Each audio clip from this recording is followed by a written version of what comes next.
오늘 우리 주신 하나님의 말씀 열왕기상 17장 17절에서 24절까지 말씀입니다. 우리 다 같이 한 목소리로 봉독합니다. 이 일 후에 그 집 주인 되는 여인의 아들이 병들어 증세가 심히 위중하다가 숨이 끊어진지라. 여인이 엘리야에게 이르되 하나님의 사람이여, 당신이 나와 더불어 무슨 상관이 있기로 내 죄를 생각나게 하고 또 내 아들을 죽게 하려고 내게 오셨나이까. 엘리야가 그에게 그의 아들을 달라 하여 그를 그 여인의 품에서 받아 안고 자기가 거처하는 다락에 올라가서 자기 침상에 누이고 여호와께 부르짖어 이르되 내 하나님 여호와여, 주께서 또 내가 우거하는 집 과부에게 재앙을 내리사 그 아들이 죽게 하셨나이까 하고 그 아이 위에 몸을 3번 펴서 엎드리고 여호와께 부르짖어 이르되 내 하나님 여호와여, 원하건대 이 아이의 혼으로 그의 몸에 돌아오게 하옵소서 하니 여호와께서 엘리야의 소리를 들으심으로 그 아이의 혼이 몸으로 돌아오고 살아난지라. 엘리야가 그 아이를 안고 다락에서 방으로 내려가서 그의 어머니에게 주며 이르되 보라, 내 아들이 살아났느니라. 여인이 엘리야에게 이르되 내가 이제야 당신은 하나님의 사람이시오, 당신의 입에 있는 여호와의 말씀이 진실한 줄 아노라 하니라. 아멘. 할렐루야. 오늘은 엘리야 4번째 시간으로요, 상황에 반응하는 지혜라는 제목으로 말씀을 전하려고 합니다. 오늘 우리가 읽었던 본문은요, 이 일 후에라는 말로 시작됩니다. 이 일 후에 과연 어떤 일이 그 앞에 있었는지를 여러분이 익히 알았으면 좋겠어요. 엘리야라고 하는 사람을 아합 앞에 세운 분도 하나님이시고, 아합 앞에 세웠다 어디로 보내셨을까요? 그리시네가로 보내셨죠. 샘물이 말라갈 때까지 흘러내리는 시냇가가 마를 때까지 그리시네가에 두셨다가 다시 그를 옮기시는데 어디로 옮기셨냐면 시돈 땅의 사르밧이라고 하는 곳으로 옮겼습니다. 그 사르밧에서 누구를 만났을까요? 나뭇가지 2개를 줍는 한 여인을 만났는데, 이 여인과의 이야기가 이 일 후에라고 하는 말로 오늘 말씀으로 이어져 가는 거거든요. 우리 열왕기상 17장 15절과 16절의 말씀을 한 목소리로 읽어보겠습니다. 시작. 그가 가서 엘리야의 말대로 하였더니 그와 엘리야와 그의 식구가 여러 날 먹었으나 여호와께서 엘리야를 통하여 하신 말씀같이 통의 가루가 떨어지지 아니하고 병의 기름이 없어지지 아니하니라. 아멘. 한 낯선 사람이 찾아와서 말을 거는데 그가 이렇게 말하는 거예요. 너가 가진 것 가지고 떡을 만들어 나에게 가져다 주고 그 후에 만들어 먹으라 라고 이야기합니다. 근데 여인의 입장에서 이게 말이 안 되는 게요, 그에겐 한 끼 작은 식사가 될 만큼의 작은 가루와 병의 기름 조금밖에 없었거든요. 분명히 그녀는 이렇게 말을 했었습니다. 이거 가지고는 떡 하나밖에 못 만드는데 이것 가지고 제 아이에게 먹이고 그 다음은 저희들 더 이상의 양식이 없기 때문에 죽음을 눈앞에 두고 있습니다. 이것밖에 없어요 라고 이야기했단 말이죠.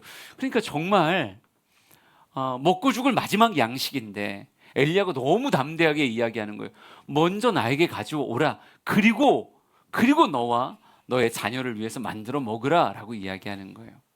말도 안 되는 이야기인데 엘리야의 눈빛 안에서 단호함을 보았는지 뭔가 거부할 수 없는 강력한 뭔가 압도됨이 있었는지 이 여인이 어느덧 엘리야의 말을 따라 작은 떡을 하나 만들어서 엘리야에게 먼저 가져다 줍니다.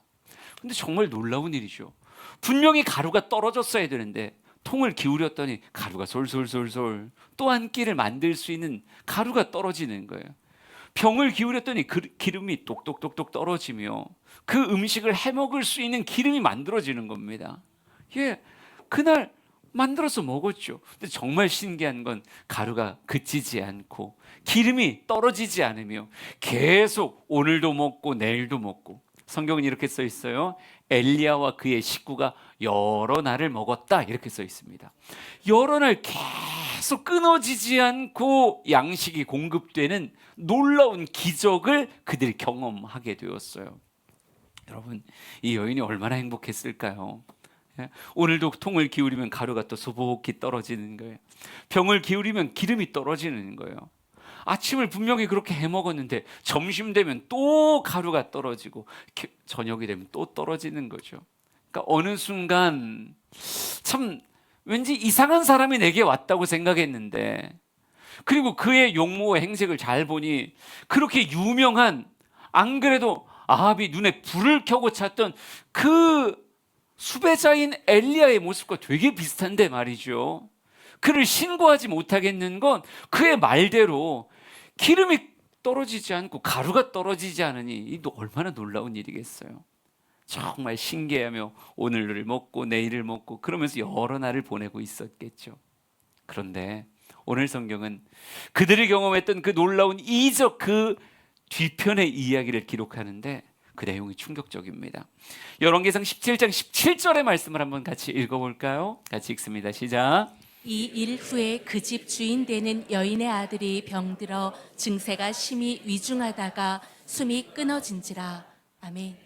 너무 놀라운 기적, 그 뒤를 잇는 이 일 후에라고 하는 단어가 우리의 마음을 따뜻하게 했으면 좋겠는데, 우리에게 위안이 되고, 야, 그래서 그 집에서 놀라운 복음의 역사가 있어서 그 집을 시작으로 정말 시돈 땅이 다 복음화됐다, 뭐 이런 얘기가 있으면 되게 좋겠는데 말이죠. 성경은 이 일 후에 그 집의 주인 되는 여인의 아들이 병들어 증세가 심히 위중하다가 결국 숨이 끊어졌다, 이렇게 써 있어요. 여러분, 먹고 사는 문제가 해결된 집에 금이야 오기야 하나 있는 이 아들 잘 키우면 되는 거 아니에요? 근데 그렇게 잘 먹고 잘 놀던 아이가 어느 순간 뭐 고열이 났는지 온몸이 덜덜덜덜 떨리더니 점점 병세가 진행이 되는데 큰일 났다 싶은 거예요. 여러분, 엄마가 얼마나 아이를 지극정성으로 돌봤을까요?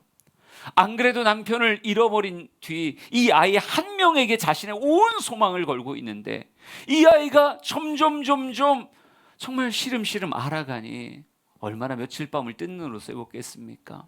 그 아이를 그렇게 지극정성으로 보살폈는데 어느 순간 숨이 정말 숨소리가 작아지기 시작하더니 어느 순간 숨이 뚝 끊어지는 거예요. 아이가 죽어버린 거예요. 여러분, 이 여인의 마음을 우리가 어찌 헤아릴 수 있겠습니까? 오직 이 아이 하나가 자신의 삶의 전부였을 텐데 오늘 이 기구한 삶을 살아가는 이유가 어찌 보면 그 아이였을 텐데, 그 아이가 먹게 된 것이 너무 행복해서 엘리야를 존대하며 그를 자신의 집에 다락방에 올려두었을 텐데 이 아이가 죽어버리는 거예요. 그렇게 극진히 간호했는데 이 아이가 죽었으니 여러분, 이 여인의 상실감을 우리가 뭐라 표현할 수 있겠습니까? 세상에 그죠, 모든 것이 다 무너져 버린 것 같은 그런 모습이겠죠. 하나님이 일하시는 게 때로는 이렇더라고요. 굉장히 큰 기쁨인데 그 기쁨을 이어가는 이야기가 우리의 마음에 들지 않을 때가 얼마나 많은지. 하나님이 이끄시는 삶의 길들이 너무 다양하고 그 길들이 어떨 때는 우리의 마음속에 왜라고 하는 단어로 도저히 받아들일 수 없는 이런 일들이 얼마든지 우리의 삶에 일어나는 그런 모습이 우리가 살아가는 삶의 모습 아닌가요? 인생의 갈래길이 너무 많아요. 모든 변수들이 우리의 마음에 이해가 되는 게 아니라 도대체 왜요? 라고 말할 만한 그런 일들. 아이가 살았다고 얼마나 좋아했겠어요. 통에 가루는 여전히 있어요. 기름은 여전히 있는데 이 양식을 통해 먹일 아이가 죽어버렸다니까요. 상황이라고 하는 건 우리에게 허락을 받고 이루어지는 게 아니더라고요. 사건과 사고 혹은 내 삶에 벌어지는 일들이 나의 예상과 전혀 다르게 일들이 벌어질 때가 있습니다. 여러분, 오늘 이야기는 여기서 출발하는 거예요. 우리에게도 그런 일이 있을 텐데 나의 예상과는 전혀 다른 이야기가 내 삶에 펼쳐질 때, 더군다나 좋은 이야기가 아니라 좋은 이야기라고 하면 깜짝 놀라면 너무 행복합니다 라고 말하면 끝인데 그러지 않은 일들이 벌어질 때 여러분은 과연 어떻게 반응하시나요? 우리의 삶에 있어서 정말 사람을 크게 나눈다고 얘기하면 이렇게 나눌 수 있을 수도 있다는 생각이 듭니다. 어떤 사람은요, 상황이라고 하는 것이 벌어지면 이 상황에 종속되는 사람이 있어요. 예, 종속되는 사람. 이 상황에 따라 반응이 나타나는 거죠. 그러니까 꼭 온도계 같이, 온도계 같이 지금이 영하 10도면 영하 10도가 되고 영상 10도면 영상 10도가 되고 99도가 되면 99도가 되는, 그것에 따라 내려가기도 하고 올라가기도 하고 주변의 상황에 그대로 종속되어서 그 상황에 따른 반응이 나타나는 사람이 있어요. 그런데 어떤 사람은 상황에 따라 반응이 나오는 게 아니라 상황을 해석해서 그 상황을 제어하려는, 상황 위에 서 있는 사람, 이걸 아까 온도계라고 얘기하면 온도 조절기라고 얘기해 볼까요? 여러분의 방 안에 보일러 조절기 딱 달려 있잖아요. 여러분이 몇 도에 맞춰놨는지 모르겠지만 그 온도에서 밑으로 떨어지면 보일러가 돌면서 뭘 맞춰요? 그 온도를 맞춰가요. 어떻게든 그 온도를 유지하기 위한 몸부림이 있는 그런, 사람도 죽어있는 시체는 주어진 온도에 그대로 종속되지만 건강한 사람은 36.5도라고 하는 인간의 적정 온도가 있잖아요. 너무 더워지면 어떻게 하는 거야? 땀을 뻘뻘 흘려서라도 그 온도를 낮추는 거고, 추워지면 자기도 모르게 몸을 달달달달달달 떨면서 그 체온을 유지하기 위해서 몸을 덮이는 이런 장면들이 분명히 있잖아요. 누군가는 상황에 종속돼서 상황대로 반응이 튀어나오는 사람이 있는가 하면, 누군가는요, 상황 앞에서 자신의 삶에 주어진 거룩한 필터를 작용해서 걸러서 받고 걸러서 내보내는 사람이 있다라고 하는 거예요. 제가 신앙이라고 하는 것 안에 누가 성숙된가 했을 때, 성숙된 사람의 특징은 상황대로 말하고 표현하는 사람이 아니라 상황을 제어하며, 특별히 신앙이라고 하는, 믿음이라고 하는 필터를 가지고 받아들이고 필터를 가지고 내보낼 줄 아는. 여러분도 아마 이렇게 샤워기에 필터가 내장되어 있는 그런 샤워기 쓰시는 분들 많을 거예요. 광고하는 거 보니까 그렇더라고요. 흙탕물이 들어오다가도 필터를 거치면 어떻게 돼요? 아주 깨끗한 물이 나가는 거예요. 그게 필터의 역할이거든요. 신앙 안에서 성숙되었다라고 말하는 건 그 상황에 종속된 게 아니라 상황을 믿음의 눈으로 재해석할 수 있는, 예를 하나 들어드릴게요. 빌립보서 1장을 보겠습니다. 20절과 21절에 바울의 모습을 한번 살펴보세요. 같이 읽습니다. 시작. 나의 간절한 기대와 소망을 따라 아무 일에든지 부끄러워하지 아니하고 지금도 전과 같이 온전히 담대하여 살든지 죽든지 내 몸에서 그리스도가 존귀하게 되게 하려 하나니 이는 내게 사는 것이 그리스도니 죽는 것도 유익함이라. 아멘. 말씀을 잘 보면요, 빌립보서, 에베소서 다 뭐라 그랬어요? 네 글자 바울 서신은 전부 다 옥중 서신이에요. 감옥에서 지은 성경이라고요. 근데 성경에서도 이런 표현이 있습니다. 부끄러워 아니하다라는 표현도 있고요, 살든지 죽든지 담대하다라는 표현이 있어요. 이런 표현들은 상황이 좋을 때 꺼내는 표현이 아니라요, 상황이 극도로 안 좋을 때 꺼내는 표현이에요. 그러니까 상황 앞에 자신이 부끄러움을 느끼고 상황 앞에 죽을 것 같은 위기를 느끼고 있는 거죠. 그런데 이런 위기 앞에 그는 이렇게 말해요. 상황에 따라 반응하는 게 아니라 그 앞에 더 앞서는 필터가 있어요. 성경 뭐라고 써 있었냐면 나의 간절한 기대와 소망을 따라, 이렇게 써 있어요. 나의 간절한 기대와 소망을 따라 아무 일에든지 난 부끄럽지 않습니다. 지금도 전과 같이 온전히 담대하여 살든지 죽든지 내 몸에서 그리스도가 존귀하게 되게 하려 하나니, 이렇게 써 있어요. 주님이 존귀함을 받을 수 있다라고 한다면 난 어떤 일이 내 인생에 벌어져도 나는 전과 같이 온전함의 모습으로 반응하겠습니다 라는 거예요. 한때는 복음을 증거할 때 사람들이 그 앞에, 이 사람은 신과 같은 존재가 아니냐, 이렇게 기이한 능력이 나타나는 거 보니까 이 사람 대단한 사람 아니냐, 그 앞에 상을 차리고 예배하려고 하는 이런 일들을 경험했던 것도 바울의 모습이지만 어떨 땐 복음 전하는 것 때문에 돌 맞고 복음 전하는 것 때문에 태형을 맞기도 하고 수많은 위험을 겪었던 게 사도 바울이에요. 그런데 상황은 요동치지만 바울은 뭐라는 거예요? 나는 상황에 따라 반응하는 사람이 아니라 나에게 주신 신앙 안에서의 간절한 기대와 소망을 따라 어떤 일이든지 어떤 상황이든지 나는 그리스도가 존귀하게 될 수 있다면 사는 것이 그리스도니 죽는 것도 내게 유익합니다. 이렇게 말하며 상황을 지배하는 자의 모습을 보여주더라는 거죠. 우리 성도들에게 과연 이런 모습을 정말 찾을 수 있는가? 여러분이 저에게서 그런 모습을 찾을 수 있고 제가 여러분에게서 그런 모습을 찾을 수 있는가? 삶에 복음이라고 하는 필터가 생기고 난 다음에 이 땅의 삶에 그 어떤 일이 벌어져도 이것 앞에 일희일비하는 게 아니라 그걸 위에서 내려다보며 신앙으로 제어할 수 있는 힘, 이게 진정한 신앙의 성숙이라고 말할 수 있지 않을까요? 사도행전 20장 25절 말씀, 바울의 또 하나의 고백을 한번 읽어보겠습니다. 시작. 그러므로 여러분이여 안심하라. 나는 내게 말씀하신 그대로 되리라고 하나님을 믿노라. 아멘.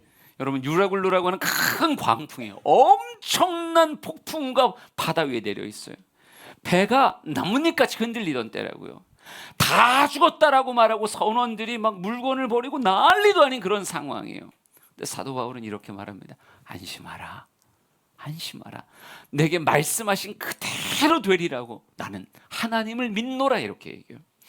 유라굴로라고 하는 광풍이 지금 배를 흔들고 있지만 바울은요, 눈에 보이는 상황이 그의 삶의 이야기가 아니에요. 그의 삶의 모든 걸 장악하는 그런 세력이 아니에요.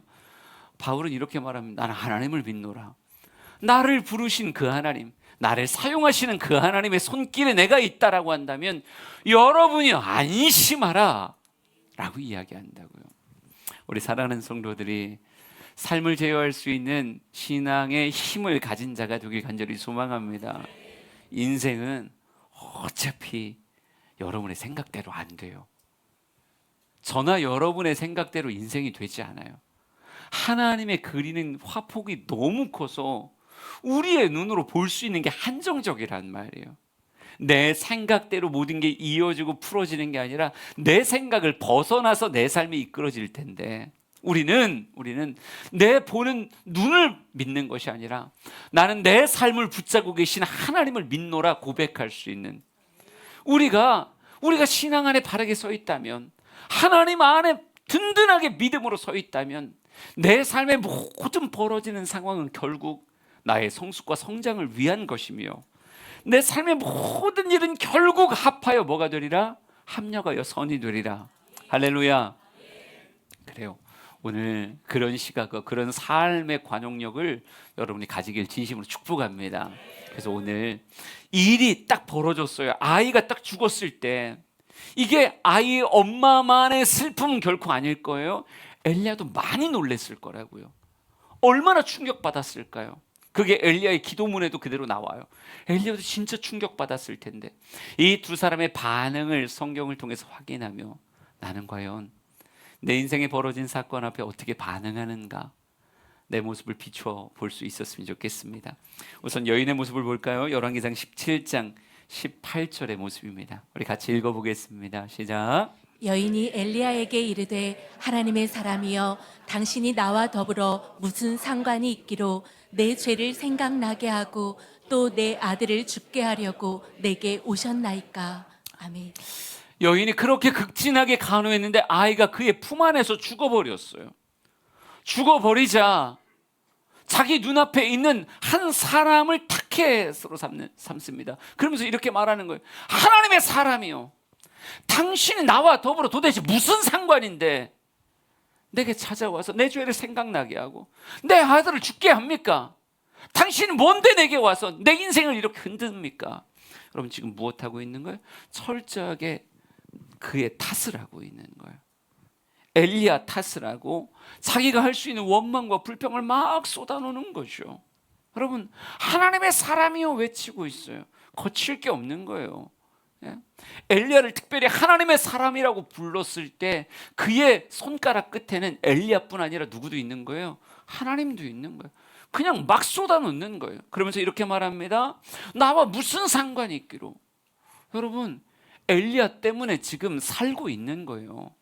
그 가정은 마지막 떡 하나 먹고 더 이상의 양식이 없었다고요. 그런데 엘리야가 그에게 찾아왔기에 하나님이 왜 160km라는 긴 거리에서 이 그리시네가에서 사르밧까지 가게 하셨을까? 여러분, 그 엘리야가 그 길을 떠나 하나님의 말씀하신 곳으로 갔기에 엘리야가 살았을 뿐 아니라 그 가정이 살았던 건데, 여러분, 이전까지의 은혜는 다 사라져 버렸어요. 지금의 문제 앞에 이전까지 할렐루야 했던 그 모든 이야기들이 다 사라져 버렸어요. 그러면서 뭐라고 말합니까? 내 아들을 죽게 하려고 내게 오셨습니까? 이렇게 말해요. 이런 말을 뭐라고 표현해야 될까요? 저는 이렇게 써놨어요. 막말. 이런 말 하면 안 되는 말이에요. 이렇게 표현하면 안 되는 거라고요. 뭘 죽이려고 와요? 살게 하려고 왔지. 그런데 지금의 감정에 충실하니까 못할 말이 없는 거예요. 그냥 막 쏟아놓고 싶은 거죠. 그냥 원망을 쏟아놓고 불평을 쏟아놓고 화풀이를 누군가에게 하고 싶은데 내 눈앞에 엘리야 당신밖에 없으니 이 모든 건 당신 때문이라고 손가락질하고 있는 거예요. 아이가 죽었다라고 하는 극한 슬픔을 이해 못하는 건 아니지만 슬픔에 사로잡혀서 할 말, 안 할 말, 할 행동, 하지 않아야 될 행동을 구분하지 않은 채 그저 폭주하고 있는 자신의 감정대로 막 쏟아놓고 있단 말이죠. 요한복음 5장 5절, 6절, 7절 베데스다에 있었던 38년 된 병자의 이야기도 한번 같이 봐봅시다. 같이 읽어볼까요? 시작. 거기 38해 된 병자가 있더라. 예수께서 그 누운 것을 보시고 병이 벌써 오래된 줄 아시고 이르시되 내가 낫고자 하느냐. 병자가 대답하되 주여 물이 움직일 때 나를 못에 넣어주는 사람이 없어 내가 가는 동안에 다른 사람이 먼저 내려가나이다. 아멘. 내가 낫고자 하느냐라고 물을 때 그에게 말을 걸어온 친절한 한 따뜻한 음성의 사람 앞에 그는 옳다구나 하더니 뭐라고 토해놓기 시작해요? 물이 움직일 때 나를 아무도 못해 넣어주는 사람이 없습니다라고 하는 원망을, 내가 가는 동안에 다른 사람이 먼저 내려갑니다라고 하는 불평을 막 쏟아놓기 시작한다고요. 여러분, 인생을 살아갈 때 어떤 사람은요, 안에다가 화를 쌓아놓고 있는 사람 같아요.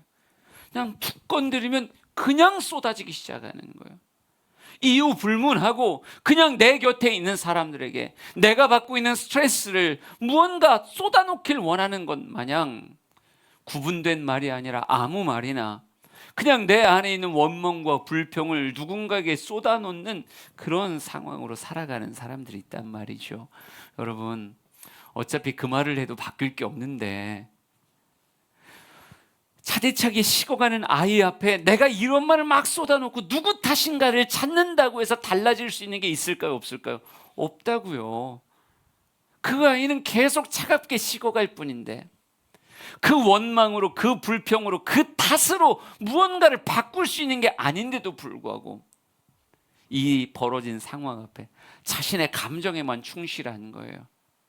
그래서 그저 여과 없이 모든 걸 막 쏟아놓는 이런 모습, 상황에 종속된 모습. 저는 우리 사랑하는 성도들이 이 여인의 반응으로 인생 살지 않았으면 좋겠어요.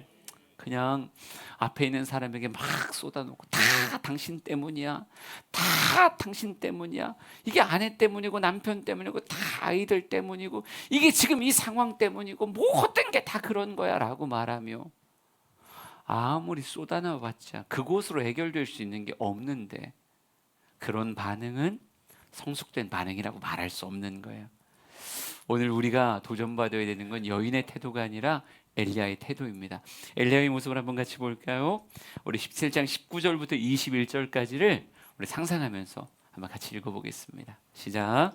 엘리야가 그에게 그의 아들을 달라 하여 그를 그 여인의 품에서 받아 안고 자기가 거처하는 다락에 올라가서 자기 침상에 누이고 여호와께 부르짖어 이르되 내 하나님 여호와여, 주께서 또 내가 우거하는 집 과부에게 재앙을 내리사 그 아들이 죽게 하셨나이까 하고 그 아이 위에 몸을 3번 펴서 엎드리고 여호와께 부르짖어 이르되 내 하나님 여호와여 원하건대 이 아이의 혼으로 그의 몸에 돌아오게 하옵소서 하니 아멘.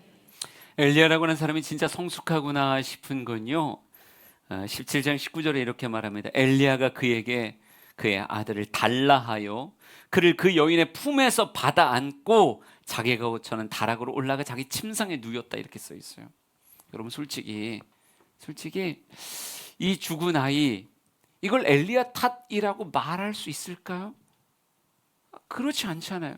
아이가 굶어 죽었다고 얘기하면 네가 먹을 음식을 내가 먹었기 때문이다라고 하는 인과관계가 설명될 수 있을지 모르겠지만, 이 아이는요, 굶어서 죽은 게 아니라 병들어 죽었다고 성경에 써 있어요. 아이가 병에 걸리는 것에 있어서 엘리야가 한 게 없다고요. 그럼에도 불구하고 엘리야는 이 벌어진 상황 앞에 엘리야에게 막 말을 쏟아놓으며 당신 무슨 상관이 있는데 나한테 왔어요, 이 여인의 악에 바친 소리를 다 듣더니 엘리야는 여인에게 이렇게 말합니다. 그 아이를 제게 주세요. 그 아이를 제게 주세요라고 말하면서 자기의 품에 안아요. 엘리야를 보면서 이런 생각을 했어요. 자기가 품지 않아도 되는 이야기인데, 자기가 끌어안지 않아도 되는 문제예요. 솔직히 자기와 상관이 없을 수 있는 문제라고요. 그냥 너의 아이가 너의 품에서 죽은 거야. 내가 그 어떤 것도 하지 않았어. 어떤 인과관계도 나와 연결되지 않아. 왜 상사람 잡고 그러는 거야? 나 때문에 살았던 건 몰라? 라고 말하며 화를 내는 것에 더 큰 화를 내며 목소리를 높일 수 있는 상황인데도 불구하고 엘리야는 그렇게 말하지 않아요. 그와 대화하지 않고요, 오히려 그 안에 있으면 썩어질 그 문제, 그의 품 안에 있다고 해서 원망과 불평을 토해놓는 그 여인의 품 안에서 그 아이에게 어떤 생명의 역사가 일어나겠습니까? 어차피 안 될 거거든요.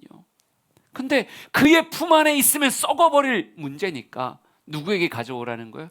나에게 가져오라는 거예요. 내 품 안으로 가져오라는 거예요. 도망가지 않았어요. 외면하지 않았어요. 그냥 모른 척하지 않고 나에게 가져오시오라고 말하더니 그 시체가 된 아이를 자신의 품에 안고 자신의 다락에 올라가 자신의 침상에 올려놓더라 하는 거예요.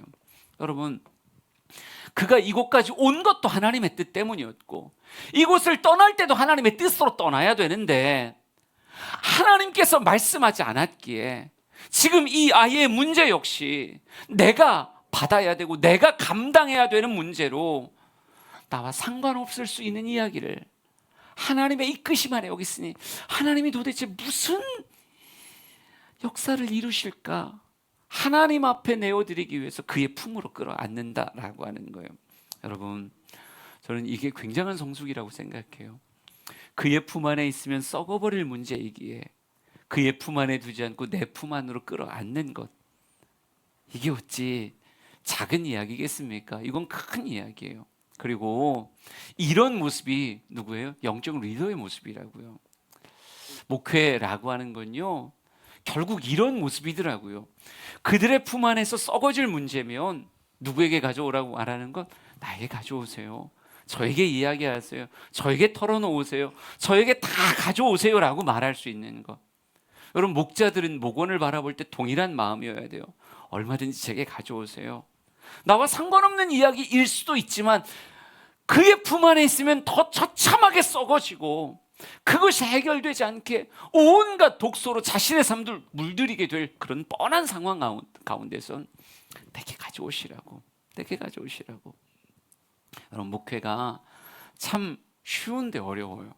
목회 쉬워 보이죠? 안 쉬워 보이세요? 쉬워 보이면 여러분 아들들 다 시키면 되는데 목회는요, 성도들한테 과한 사랑을 받는 자리예요. 음식을 먹어도 맛있는 거 사주시려고 하고 그냥 자리라도 예쁘게 방석 놔서 앉히려고 하고 정말 사랑받는 자리예요. 그런데 목회가 절대 쉬운 자리가 아니에요. 사람에게 좋은 일이 있을 땐 좋은 것으로 이렇게 베풀어 주시기도 하죠. 분명히 엘리야와 과부와 그 아들이 있었을 땐 밥을 누가 먼저 먹었을까요? 계속 엘리야가 먼저 먹었을 것 같은 그런 상상이 들어요. 그런데 그럴 때도 있지만 그렇지 않을 때는요, 때로는 그곳에 있기에 당신 때문입니다, 당신이 다 이렇게 했어요 라고 말하는 희한한 일들도 얼마든지 있고요, 또 그들의 삶에 썩어질 문제를 얼마든지 자신의 삶으로 끌어안아야 되는 게 목회의 일이라고 말할 수 있어요. 엘리야는 그 아이의 시신을 자신의 품에 끌어안더라고요. 능동적으로 대처하는 거죠. 나에게 가져오세요, 제게 말하세요, 저에게 고백하세요 라고 말하며 끌어안을 수 있는 것. 엘리야는 상황 안에서 그것 앞에 도망가지 않는구나, 그저 회피하지 않는구나.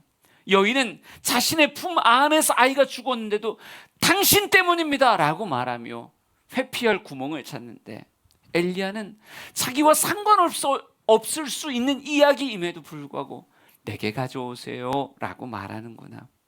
여러분, 물론 엘리야의 삶이 정말 이렇게 시체를 끌어안는 삶이 쉬운 삶은 아니지만, 엘리야는 하나님이 나에게 이곳에 거하라 말씀하셨기에 얼마든지 자신의 침상에 아이를 얹으려고 하는 그런 마음이 있더라고요. 그리고 나서 우리 성경을 조금 더 봅시다. 열왕기상 17장 20절에서 22절을 다시 한번 읽어보겠습니다. 같이 읽죠. 시작. 여호와께 부르짖어 이르되 내 하나님 여호와여, 주께서 또 내가 우거하는 집 과부에게 재앙을 내리사 그 아들이 죽게 하였나이까 하고, 그 아이 위에 몸을 3번 펴서 엎드리고 여호와께 부르짖어 이르되 내 하나님 여호와여, 원하건대 이 아이의 혼으로 그의 몸에 돌아오게 하옵소서 하니, 여호와께서 엘리야의 소리를 들으심으로 그 아이의 혼이 몸으로 돌아오고 살아난지라. 아멘. 여인은 벌어진 상황 앞에서 눈에 보이는 엘리야를 붙잡고 그를 탓하고 그에게 자신의 원망과 불평을 다 쏟아내고 있어요.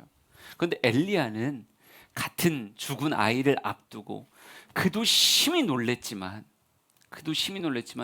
또 다른 사람에게 탓하는 게 아니라 그는 그 순간에 누구를 찾아요? 하나님을 찾더라고요. 여인은 사람을 찾아 자신의 삶에 원망을 쏟아놓길 원했지만, 엘리야는요, 하나님 앞에 나아가서 자신의 마음을 토해놓기를 원했어요. 엘리야도 놀랬다고요. 그러니까 성경은 이렇게 써 있습니다. 20절에 여호와께 부르짖어 이르되 내 하나님 여호와여, 주께서 또 내가 우거하는 집 과부에게 재앙을 내리사 그 아들이 죽게 하셨나이까 하고 이렇게 말하고 있어요. 그의 마음에도 물음표가 가득한 거예요. 하나님, 도대체 왜 이렇게 하셨어요?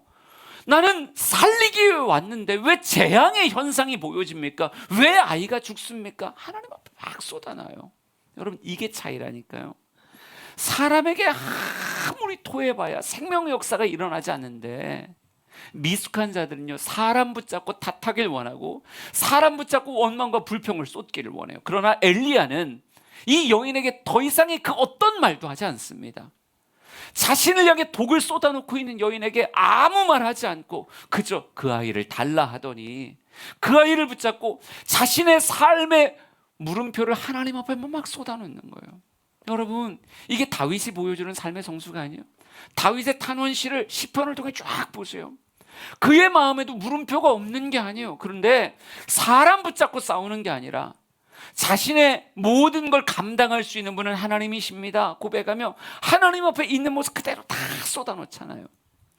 분인나가 한나의 마음을 격동시킬 때 분인나 멱살 잡고 머리를 잡고 싸우는 게 아니라 한나는 어디로 가요?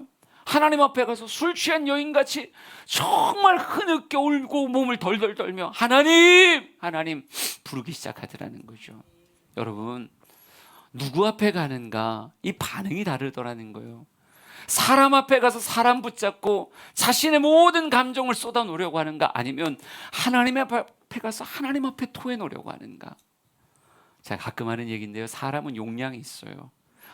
아무리 선하고 아무리 고매한 인격을 가진 사람도요, 용량이 있다고요. 어느 순간 채워지고 그걸 넘어서기 시작하면 그도 시름시름 앓게 되어져요. 하지만 하나님은 용량에 제한이 없으시니까 사람 앞에 쏟아놓지 말고요, 하나님 앞에 쏟자고요. 하나님 앞에 토해놓으며, 그러면서도 엘리야가 붙잡는 하나님은 어떤 하나님이세요?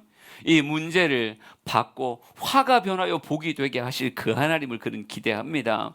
그러기에 21절에 이렇게 써 있어요. 아이 위에 몸을 3번 펴서 엎드리고 여호와께 부르짖어 이르되 내 하나님 여호와여, 원하건대 이 아이의 혼으로 그의 몸에 돌아오게 하옵소서.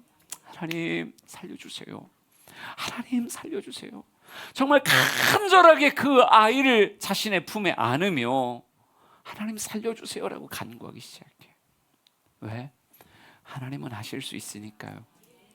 여러분, 할 수 없는 인간 붙잡고 아무리 분풀이 해봐야 아이는 더 썩어간다고요.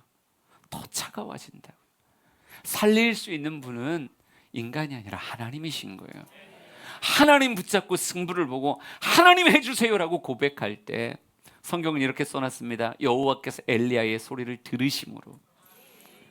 하나님은 귀가 있어 우리의 기도를 들으십니다. 성전에 나와 기도하는 여러분의 기도를 들으십니다.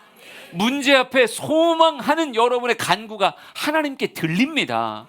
그러니 사람 앞에 쏟기 전에 우리는 이 모든 상황을 바꾸실 수 있는, 무에서 유를 만드실 수 있는 창조주 하나님 앞에 우리의 고백을 올려드릴 수 있는 그런 참된 지혜자가 되길 진심으로 축복합니다. 예레미야 33장 2절 3절 선포합니다. 같이 시작. 이를 행하시는 여호와, 그것을 만들며 성취하시는 여호와, 그의 이름을 여호와라 하는 이가 이와 같이 이르시도다. 너는 내게 부르짖으라. 내가 내게 응답하겠고 내가 알지 못하는 크고 은밀한 일을 내게 보이리라. 아멘. 그러니까 상황을 제어하는 사람은 어떤 사람이냐? 사람 찾아가는 사람이 아니라 하나님 찾아가는 사람이고, 원망과 불평을 쏟는 사람이 아니라 비록 그렇게 시작해도 결국은 하나님의 이름을 부르며 하나님의 역사를 간구하는 사람이 상황을 제어하는 사람이다라고 하는 거죠. 일을 행하시는 분이 누구십니까? 여호와 하나님이십니다. 만들며 성취하는 분은 누구십니까? 여호와 하나님이십니다. 그분이 우리에게 이렇게 말합니다. 너는 내게 부르짖으라. 내가 내게 응답하겠다. 내가 알지 못했던 크고 은밀한 하나님의 일들과 계획들을 너의 삶에 보여주리라. 할렐루야. 우리의 삶을 답답하게 하는 상황이 벌어질 때 우리는 누구에게로 갑니까? 우리는 하나님에게로 갑니다. 사람에게 원망불평하는 것이 아니라 하나님께 우리는 부르짖어 간구합니다. 할렐루야.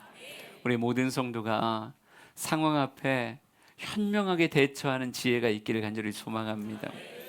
열왕기상 17장 23절 24절을 읽어볼까요? 마지막으로 읽습니다. 시작. 엘리야가 그 아이를 안고 다락에서 방으로 내려가서 그의 어머니에게 주며 이르되 보라, 내 아들이 살아났느니라. 여인이 엘리야에게 이르되 내가 이제야 당신은 하나님의 사람이시오, 당신의 입에 있는 여호와의 말씀이 진실한 줄 아노라 하니라. 아멘. 아멘.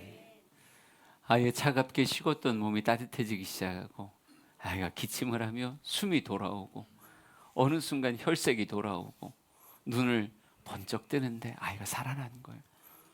아이가 살아나는 그 놀라운 역사 앞에 엘리야는 그 아이를 안고 다시 그 방에서 나옵니다. 그리고 누구를 불렀겠어요? 정말 비탄 가운데 정말 모든 것을 포기한 듯 널브러져 있는 아이의 엄마를 불렀겠죠. 이리 와 보시오. 아이가 살았어. 그러면서 살아 숨을 새근새근 쉬고 있는 아이를 그 어미의 품에 돌려준 거예요. 여러분, 아이가 살아났지 않는가? 당신의 아이가 살아났지 않는가? 여러분, 왜 이런 일이 그의 가정에 있었는지를 성경은 이렇게 이야기합니다. 여인이 엘리야에게 말하죠. 내가 이제야 당신은 하나님의 사람이시오, 당신의 입에 있는 여호와의 말씀이 진실한 줄 아노라. 이렇게 써 있어요.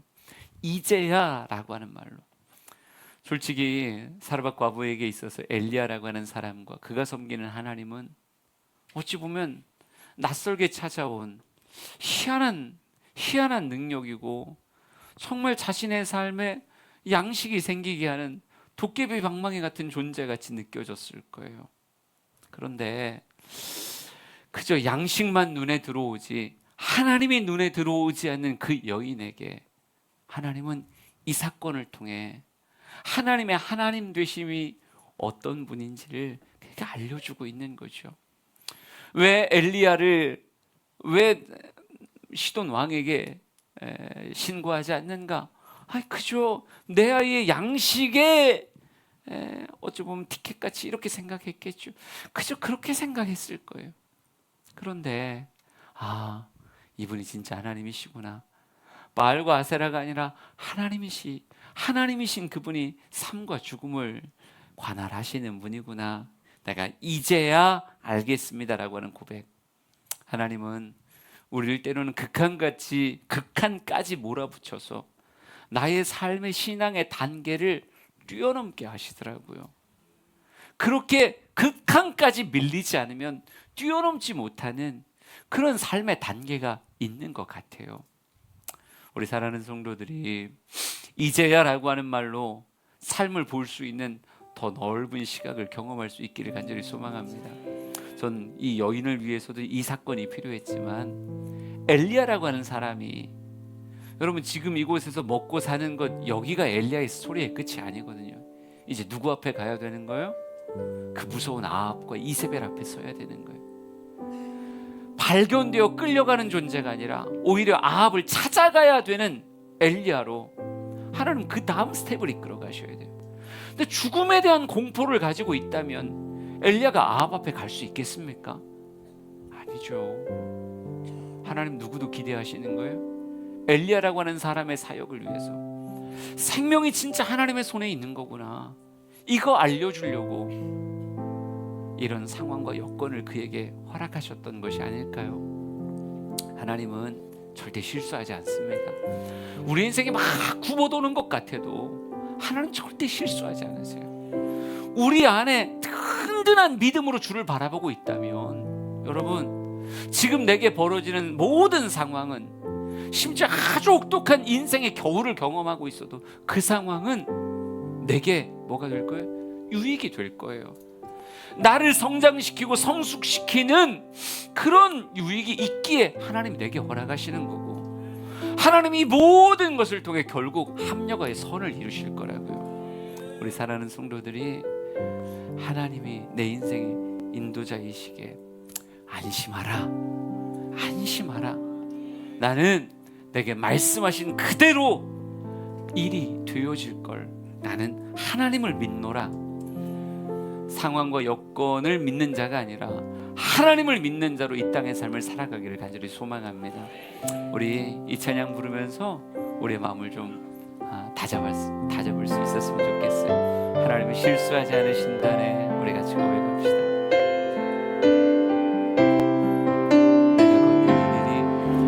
내가 걷는 이 길이 혹 굽어도는 수가 있어도 심장이 울렁이고 가슴 아파도 내 마음 속으로 여전히 기뻐하는 까닭은 하나님은 실수하지 않으심일세.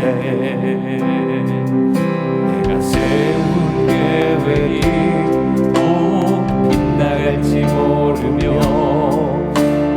희망 덧없이 쓰러질 수 있지만, 나 여전히 인도하신 주님을 신뢰하는 까닭은 주께서 내가 가야 할 길을 잘 아심일세. 어두운 밤 어둠이 보나리 다시는 닿지 않을 것 같아 보여도 내 신앙 부여잡고 주님께 모든 것 맡기니 하나님을 내가 믿음일세. 지금 내가 볼 수 없는 것 너무 많아서 너무 멀리 가물가물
믿음 안에 든든히 자리 잡고 있고 나의 시선이 하나님께 고정되어져 있으면요, 이 모든 것은 합력하여 선이 될 것입니다.